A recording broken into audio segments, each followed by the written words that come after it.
안녕하세요, 라이프 인 캐나다 장폴입니다. 오늘은 브이로그가 아니죠. 제 채널을 구독하시는 분들은 아시겠지만 저는 평소에 브이로그를 찍어서 올리는데요. 오늘은 브이로그가 아니고 캐나다 삶에 대한 좀 정보성이 있는 얘기들을 이렇게 이런 영상을 통해서 여러분들에게 소개시켜 드리려고 합니다. 그래서 오늘 첫 번째 시간은 캐나다 의료 시스템에 대해서 한번 알아볼 건데요. 비용부터 전반적인 의료 환경까지 또 어떻게 진료를 받는가에 대한 그런 내용을 철저하게 제 경험을 토대로 여러분들에게 말씀을 드리겠습니다. 일단 장점부터 말씀을 드리자면 캐나다에서는 모든 의료 서비스가 다 공짜예요. 무료입니다. 무료. 가벼운 감기부터 암 수술까지 모든 게 다 무료라는 거죠. 좋아 보이죠? 근데 이게 제가 겪은 캐나다 의료 시스템의 유일한 장점이에요. 그 이유가 왜냐면 단점에 대해서 지금부터 말씀을 한번 드려볼게요.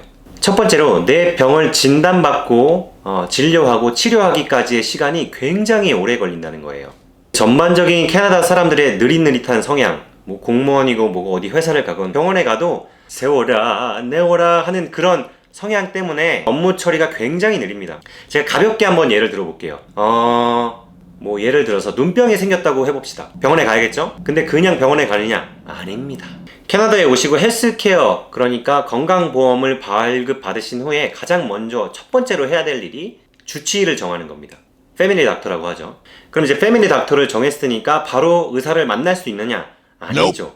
여기서 캐나다 의료 시스템의 가장 고질적인 문제가 나옵니다. 내 주치의를 만나려면 예약을 해야 됩니다, 여러분. 예약.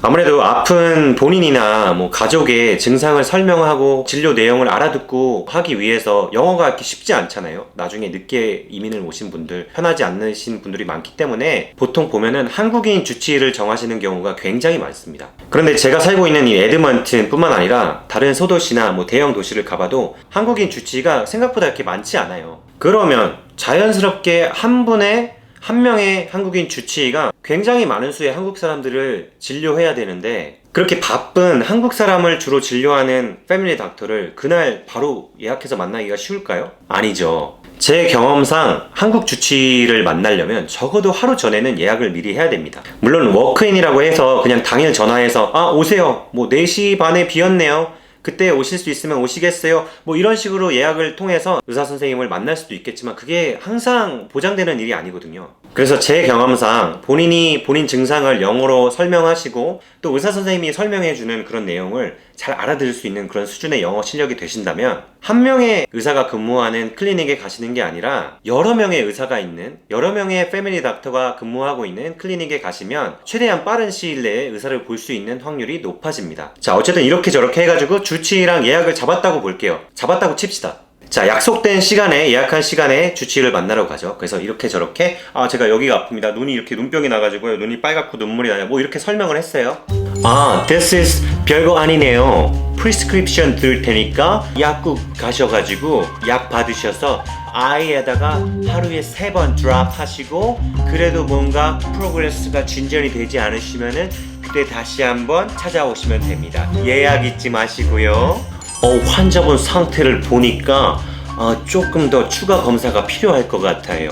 제가 안과 스페셜리스트를 제가 연락을 해 놓을 테니까 그쪽 스페셜리스트 쪽에서 전화가 오면은 예약을 잡으시고 안과 전문의를 만나보도록 하세요. 자, 그럼 또 예약을 해야 되겠죠? 자, 예약을 해서 이번엔 스페셜리스트를 만나러 갑니다. 상태를 보니 심각하지는 않은데 약간의 시술이 필요할 것 같아요. 저희 너스가 잘 설명해 줄 거니까 너스 만나셔서 시술에 대한 설명 잘 들으시고 시술 날짜를 예약 잡으세요. 예약! 자, 이렇게 어쨌든 이렇게 예약해가지고 운이 좋으시면 한 달 안에 치료가 다 될 거고요. 만약에 대기자가 많을 경우에는 정말 간단한 시술인데도 몇 달까지 기다려야 되는 경우가 많습니다.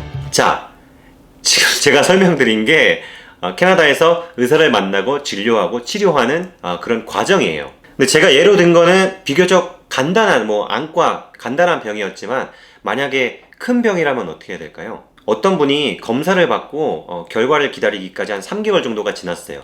근데 3개월 지나서 결과를 봤는데 암이라고 나온 거예요. 근데 이제 암으로 어쨌든 판정이 됐으니까 이제 치료를 시작해야 되지 않습니까? 근데 그 진단하고 그 결과를 받기까지 그 3개월 동안 이미 암이 많이 진행이 돼버린 거예요. 이미 치료가 불가능할 정도로 진행이 됐기 때문에 암세포가 온몸에 퍼져서 어떻게 손 쓸 방법도 없이 돌아가신 분도 있습니다. 이쯤 되면 의료비가 무료라는 게 장점보다는 단점이 많다는 걸 아시겠죠? 작은 병이라면 모르겠지만 만약에 큰 병, 본인이 좀 가족력이 있다 이러시면은 만약에 한국에 갈 기회가 되신다면은 꼭 건강검진을 받고 오시기를 저는 추천을 드립니다. 물론 여기서도 건강검진 받을 수 있죠. 받을 수 있어요. 근데 그 또 과정이 예약, 패밀리 닥터 예약을 계속 해야 되는 과정이 있다 보니까 검진 받기도 힘들 뿐더러 더군다나 지금 아픈 게 아니고 내가 내 미래에 어떻게 아플게 될지도 모르는데 현재 아픈 게 아니라면 지금 당장 증상이 있는 사람들이 미리 예약을 해놓은 상태이기 때문에 굉장히 힘들겠죠. 건강검진은 한국에 가서 받는 걸 추천드립니다. 자, 근데 요렇게 감기가 좀 걸리고 눈이 잠깐 아파서 주치의를 만나서 해결할 수 있는 문제가 아니고 지금 당장 아파 죽겠는 그런 응급 상황이라면 응급실을 가야 되겠죠. 제 경험상으로 캐나다에서 응급실에 가서 의사를 만나서 제 증상을 얘기하기까지, 진료가 다 끝나는 것도 아니고요, 증상을 얘기하기까지 걸리는 시간이 평균적으로 1시간에서 길게는 6시간까지 걸렸던 것 같습니다. 월요일부터 금요일까지 주간 시간에는 클리닉이 여니까 그나마 조금 나은데 만약에 평일 저녁, 새벽 아니면 클리닉이 닫는 주말 내내 이럴 때는 거의 그냥 기다림의 연속이라고 보시면 됩니다.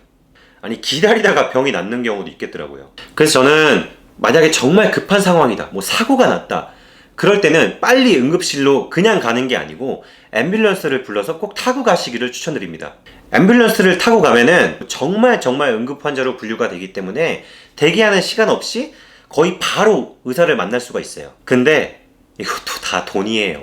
앰뷸런스는 그냥 부르기만 해도 청구서가 날라옵니다. 부르기만 해도 한 200불에서 많게는 400불, 만약에 타고 갔다 그럼 400불 이상 내는 거예요. 한국 돈은 한 20만원에서 40만원 정도를 고작 앰뷸런스 타는데 페이를 이제 해야 되는 거죠. 물론 회사를 다니시거나 아니면 개인 보험을 따로 이렇게 블루크로스나 이런 거 들어놓으신 분들은 그쪽에서 앰뷸런스 타는 비용까지 이제 커버해주는 그런 커버리지가 있어요. 근데 만약에 이런 게 없으신 분들은 자기 그냥 생돈 날라가는 거겠죠. 그래서 제가 앰뷸런스를 타는 거 대신에 응급실에서 조금이라도 빨리 의사를 만날 수 있는 그런 꿀팁을 하나 드리려고 합니다.